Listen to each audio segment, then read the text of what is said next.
जी जनाब, investment appraisal का जो तीसरा टूल है जो कि हम लोग पढ़ रहे हैं, जिसको हम IRR भी कहते हैं, इसके बारे में हम डिस्कशन करने लगे हैं। IRR stands for internal rate of return, internal rate of return of the business, इसको हम IRR कहते हैं। इसकी निशानी ये होती है कि it is a rate where NPV is equal to 0, right. बहुत ही सिंपल सी बात है कि IRR एक रेट होता है जहाँ पे NPV 0 होती है। तो IRR की डिस्कशन जो है वो दो पार्ट्स पे मुश्तमिल है। सबसे पहले हम लोग देखेंगे कि इसकी एस्टिमेशन कैसे होती है, किस तरह से हम लोग IRR को एस्टिमेट करते हैं। फिर देयर इज़ अ मेथड कि आप IRR को कैलकुलेट भी कर सकते हैं बाय यूजिंग द फॉर्मूला, ठीक है जी, जो कि बहुत ज़्यादा एडवाइजेबल नहीं है। नॉर्मली हम लोग एस्टिमेशन के तरीके को ज़्यादा डिस्कस करते हैं। फिर इसमें और तीन चीज़ें हैं जी। तीसरी चीज़ ये है कि हम लोग इसके कॉन्सेप्ट को अंडरस्टैंड करने की कोशिश करेंगे कि how do we use the IRR, या IRR से हमें क्या बेनिफिट्स हो सकते हैं। ठीक है जनाब। तो IRR की कैलकुलेशन जो है वो बहुत ही ईजी है। तो इस वीडियो में हम IRR को एस्टिमेट करने का तरीका देखेंगे। देखें जनाब, IRR एक ऐसा रेट होता है जहाँ पे NPV है आपकी 0, लेकिन अक्सर ऐसे होता है कि आपको फ़ौरन से IRR नहीं दिया होता। तो सबसे पहला जो तरीका है वो ये है कि हम लोग IRR को एस्टिमेट करते हैं, एस्टिमेट द IRR को एस्टिमेट करने के लिए स्टेप नंबर 1 ये है कि आपने कोई से दो डिफरेंट रेट्स लेने हैं अपनी मर्जी के, डिस्काउंट रेट्स, और NPV कैलकुलेट करनी है। NPV of all cash flows, all cash flows, obviously ये वर्ड लिखने की ज़रूरत ही नहीं है, NPV of all cash flows, क्योंकि NPV का मतलब ही होता है कि तमाम कैश फ्लोज की नेट प्रेजेंट वैल्यू, उसको हम कैलकुलेट करते हैं at 2 different rates. 2 different rates के ऊपर हम उसकी NPV कैलकुलेट करते हैं। पर उसके कि हमारे पास एक कैश फ्लो है, हम लोग कह रहे हैं कि 0 ईयर पे 10,000 पे हमने दिए हैं। उसके बाद हम लोग ईयर 1 पे, ईयर 2 पे, ईयर 3 पे और ईयर 4 पे हमें जो है ना वो पैसे मिल रहे हैं 2,000, 2,500, 3,000, 3,500 और 4,000। ये हमारे पास एक कैश फ्लो है।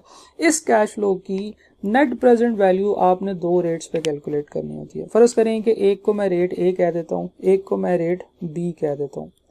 जब आप रेट A और B पे इनकी नेट प्रेजेंट वैल्यू कैलकुलेट कर लेते हैं तो फिर उसके बाद आपने IRR का फॉर्मूला लगाना होता है। IRR is approximately equal to A%, जो आपका फर्स्ट रेट है, into B minus A%, sorry, it is plus B minus A% multiply by NPV at A divided by NPV at A minus NPV at B rate। ठीक है, तो ये कोई बहुत मुश्किल चीज़ नहीं है। अब आपने बस ये फॉर्मूला याद रखना है कि IRR की एस्टिमेशन के लिए जो फॉर्मूला हम लोग यूज़ करते हैं, that is IRR is approximately equal to पहला interest rate plus B minus A into NPV at first rate, NPV at first rate minus NPV at second rate। तो अब एक एग्जांपल देखते हैं और फिर वहां से हम लोग IRR कैलकुलेट करते हैं। नहीं जनाब, ये सवाल है कि Shahid private limited has deducted the net present value of potential investment project at 2 discount rates.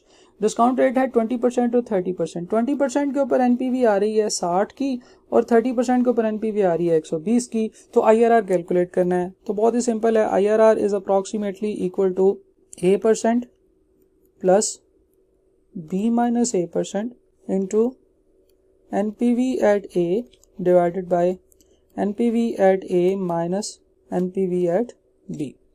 तो जनाब हम लोग बात करते हैं A%, इनमें से किसी एक को मैं A रख लेता हूँ, किसी एक को B रख लेता हूँ। इसको A रख लिया तो that is 20% plus B minus A, यानी कि 30 माइनस 20, ये बन जाएगा 0.1 यानी कि 10% इंटू NPV at A, पहले रेट के ऊपर NPV कितनी है 60, divided by NPV at A 60 minus NPV at B, B के ऊपर NPV कितनी है माइनस की 120। तो अगर कोई NPV माइनस में आ रही है तो उसका साइन आपने इसके साथ लिखना है। तो जब आप इसे आगे फर्दर सॉल्व करोगे तो that is 20% plus 0.1 of 60 over 60 plus 120 हो जाएगा ये, तो ये हो जाएगा 60 ओवर 180, राइट।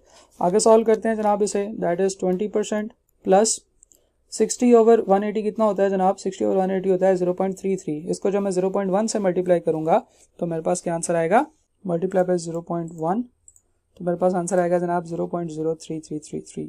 और इसको मैंने ऐड करना है 20 के साथ, तो 20 के साथ जब मैं इसको ऐड करूँगा, नॉट 20, 0.2, तो मेरे पास आंसर आएगा जनाब 20.23%, 23%, राइट। ये 3.33% ऑनवर्ड चलता जाएगा, तो ये 23.33% इज़ द IRR। लेकिन जनाब ये एक और सवाल है जिसमें उसने हमें कैश फ्लोज दिए हुए, कहता है जी find the IRR of the investment having initial cash flow of ₹213,000 और उसके बाद उसको पहले साल, दूसरे साल और तीसरे साल में कुछ ये पैसे मिले हैं। ना तो उसने आपको कोई रेट्स बताए हैं कि दो कौन से रेट्स हैं, और ना ही उसकी NPV बताई है, तो ये काम आपको करना पड़ेगा। तो सबसे पहले हम लोग कहते हैं जनाब के कैश फ्लोज की बात कर लेते हैं कि 0 ईयर हैं और उसके ऊपर कैश फ्लोज, पहले मैं ईयर्स लिखूंगा और फिर उसके बाद कैश फ्लोज लिखूंगा। तो 0 ईयर पे जो मेरा कैश फ्लो है दैट इज 213,000 नेगेटिव। उसके बाद ईयर 1, 2, 3 और 4 ईयर्स के कैश फ्लोज दिए हैं। पहले साल मुझे 65,200 रुपये मिल रहे हैं, दूसरे साल मुझे 96,000 रुपये मिल रहे हैं, तीसरे साल 73,100 रुपीज़ मिल रहे हैं और चौथे साल 55,400 रुपीज़ मिल रहे हैं। ठीक है जी, तो अब आपके पास ये कैश फ्लोज आ गए हैं, आपने IRR कैलकुलेट करना है। सबसे पहले आप एक रेट अज्यूम कर लें। फ़र्ज़ करें कि मैं आपको ये सजेस्ट करता हूँ कि आप हमेशा ऐसे ही किया करें, 10% रेट अज्यूम कर लिया करें।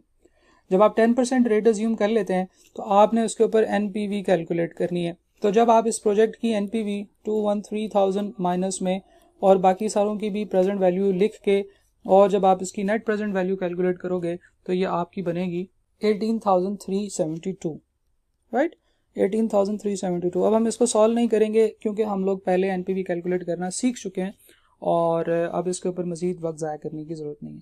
देखिए जनाब, जैसे ही NPV आपने 10% कैलकुलेट किया है, सॉरी आपने जब रेट 10% रखा है, आपकी NPV पॉजिटिव आ गई है।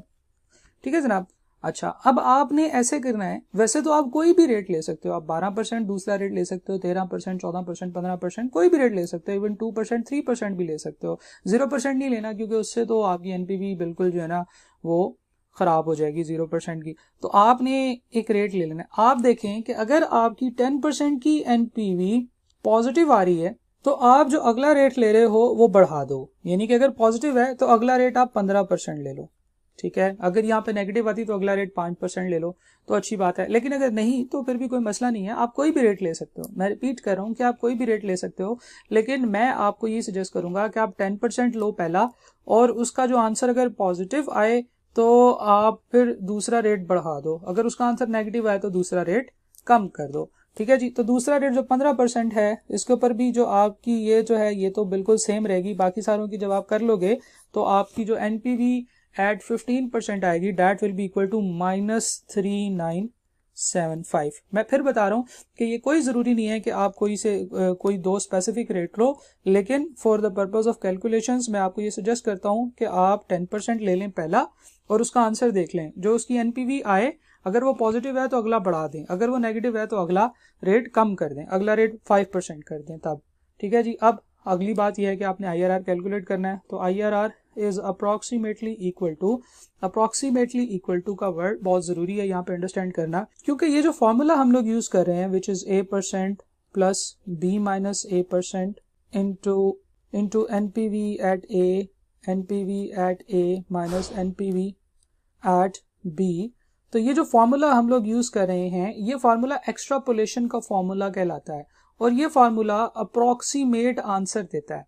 ठीक है जनाब, तो आपने ये याद रखना है। तो फ़र्ज़ करें कि मैं इसको कहता हूँ this is A and this is B, तो मेरा रेट A है 15%, सॉरी रेट A है जनाब 10%, और फिर दूसरा है जी B माइनस A, यानी कि 15 minus 10% into NPV at A के ऊपर आपकी NPV कितनी आ रही है, 18,372 रुपये आ रही है।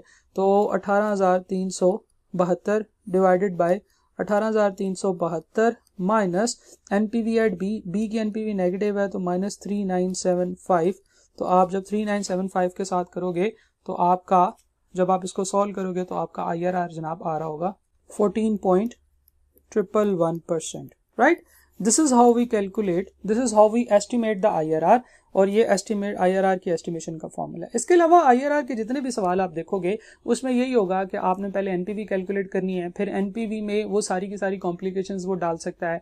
हो सकता है कि वो आपको NPV की कैलकुलेशन में ये बताए कि जनाब एन्युटी है, फिर डेफर्ड एन्युटी, डेफर्ड परपेचुइटी जो कि हमने पिछली वीडियो में डिस्कस किया था, उनको डाल दे, उस तरह की पेमेंट्स डाल दे। तो आपने उनको उसी तरह से सॉल्व करना है और उसके बाद जब आपके पास एक फाइनल नेट प्रेजेंट वैल्यू आ जाएगी, आपने उसको सिंपल इस एक्सट्रापोलेशन के फार्मूला में डाल के एस्टिमेट कर लेना है।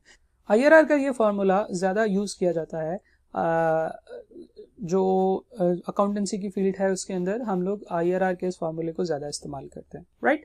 चलें जी, इंशाल्लाह अगली वीडियो में IRR को कैलकुलेटर से भी कैलकुलेट करने का तरीका मैं आपको बता देता हूँ, which is not much used, लेकिन क्योंकि कैलकुलेटर से बच्चों को कैलकुलेट करना आना चाहिए तो मैं आपको कैलकुलेटर वाला भी करके बता देता हूँ कि किस तरह से कैलकुलेट करते हैं। अल्टरनेटिवली आपको ये वाला तरीका भी आना चाहिए, क्योंकि ऐसे हो सकता है कि आपको वो ऐसा सवाल दे दे, जैसे अभी उसने थोड़ी देर पहले हम लोगों ने डिस्कस किया, अगर इस तरह का सवाल दे देगा और आपसे IRR कैलकुलेट करने के लिए कहेगा तो आपको ये फार्मूला पता होगा तो आप कर सकोगे। हाँ, अगर आपके पास ये इस तरह का डाटा दिया हुआ है तो आप उसको डायरेक्ट कैलकुलेटर पे डाल के भी IRR कैलकुलेट कर सकते हो। अभी हम लोग इंशाल्लाह अगली वीडियो में वो चीज़ सीख रहे होंगे, राइट। Thank you.